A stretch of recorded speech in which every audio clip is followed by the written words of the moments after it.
வணக்கங்கண்ணா. வணக்கங்க. இந்த வாரம் சந்தை நிலவரத்தை கொஞ்சம் சொல்கிறீங்க? சந்தை நிலவரம் பரவாயில்லைங்க. மாடெல்லாம் ஓரளவுக்கு நிறைய வந்திருக்குது. மாடு நிறைய எடுத்தால் விலை கம்மியிலையும் கிடச்சிது, விலை எச்சிலையும் கிடச்சிது. பரவாயில்ல, இந்த வாரம் ஓரளவுக்கு பரவாயில்ல. போன வாரத்துக்கு இந்த வாரம் சந்தை ஒரு ஜோராக நல்லா நடந்துச்சு. எத்தனை மாடு நீங்கள் எடுத்தீங்க? நம்ம ஒரு 28 மாட்டுக்கு மேலே எடுத்துருக்கோம். 28 மாடு. எல்லா கஸ்டமரும் வாங்கி கொடுத்துட்டீங்க? அப்பயே 2 கஸ்டமர் வாரம் 2 தங்கிடும். எல்லா வாரமும் 2 தங்கி நிற்கிது. ஆமாம், அதே கஸ்டமர் கிடையாது, ஆனால் வேறு கஸ்டமர் தான்.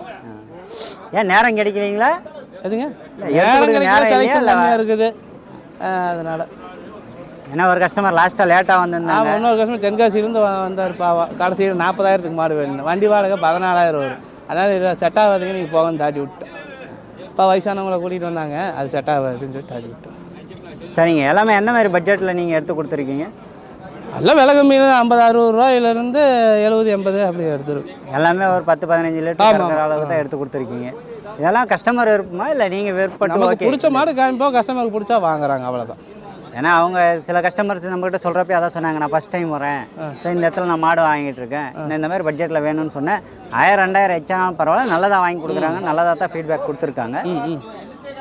ஸோ அந்த மாதிரி நம்பிக்கையாக வச்சு வரவங்க அங்கே வந்துட்டு பார்க்குறப்ப அவசரப்பட்டுன்னு இருக்காங்களா இல்லை பொறுமையாக நின்று வாங்கி? இல்லை, பொறுமையெல்லாம் இருக்காங்க. எல்லாம் அதுலெல்லாம் பொறுமையாக இருந்து வாங்குறாங்க. மாடு வாங்கணுப்போ தான் அவசரப்படுறாங்க. கிளம்புறாங்க மற்றவங்களுக்கெல்லாம் வாங்கணும் இல்லை, அது நினைக்க மாட்டாங்க. அவங்களுக்கு வாங்கிட்டா அவங்க தேவை தீர்த்து போயிடுச்சுன்னா நான் கிளம்புறாங்க நம்மளை நச்சரிச்சிட்றாங்க. அதுதான் பிரச்சனை.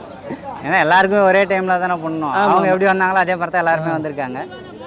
அவங்ககிட்ட சொல்லிடலாம்ல முன்னாடியே? சொல்லியாச்சு, சொல்லி தான் பண்ணுறது. அப்போ சில பேர் அப்பயே அவதி பண்ணுறது இல்லை, பண்ணுறாங்க. சரிங்க. ஏன்னா ஒவ்வொரு ஸ்டெப்பாக இருக்குது. எல்லாருக்குமே ஓகே, பட்டுவாடா எல்லாம் பணப்பட்டுவாடாலாம் பண்ணிவிட்டு அதுக்கப்புறமா தான் வண்டி ரெடி பண்ணி அனுப்பி விடணும். ஆமாம்.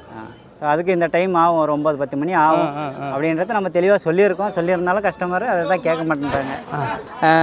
அக்கௌண்ட்டில் பணம் போட்டு நீங்கள் மாட்டை காமிங்க, அக்கௌண்ட்டில் பணம் போட்டு வர்றேன், அந்த பேச்சுக்கு அந்த அளவுக்கு நம்மளும் காஞ்சி கிடக்கல. முடிஞ்ச அளவுக்கு நேரில் வரணும். அந்த பிரச்சனைக்கு நான் போய்க்க மாட்டேன்.